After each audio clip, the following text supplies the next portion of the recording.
Не постои тиранска платформа, постои документ напишан од страна на 3 од 4 албански политички партии кои се присутни во актуелниот парламент во Македонија, што го поддржавме, вели министерот за надворешни работи на Албанија Дитмир Бушати во интервју за порталот Юроактив. Според него, во неа се содржани јасни напори од страна на албанците прво да се задржи Македонија обединета.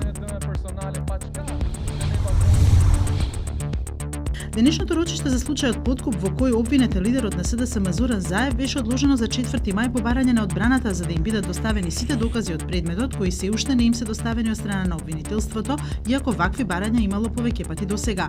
Заев се сумнева дека имало посебни истражни мерки надвор од законската рамка. Председателот на САД Доналд Трамп изјави дека неговата земја е подготвена да делува самостојно доколку Кина не заземе потврд став кон Северна Кореја и нивната нуклеарна програма. Во интервју за Financial Times Трамп вели дека за ова ќе разговара со кинескиот претседател кој на 6 и 7 април доаѓа во Вашингтон.